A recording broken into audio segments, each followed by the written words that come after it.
আরিফ যেদিন অফিসে সেহরি করে সেদিন এভাবেই ওর আমি সেহরিটা প্যাক করে দিই।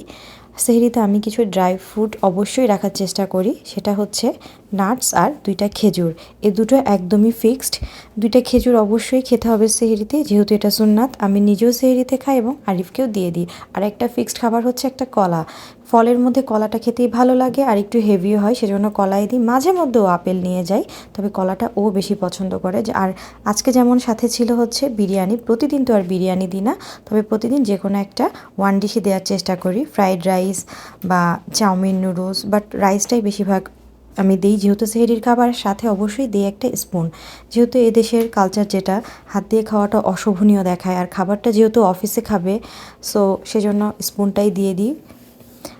সো প্রতিদিন এভাবেই আমি আরিফ যখন সেহরি অফিসে করে, আরিফের জন্য আমি সেহরিটা প্যাক করি। আর এর বেশি খাবার আসলে আরিফ খেতেও পারে না, ও নিতেও চায় না।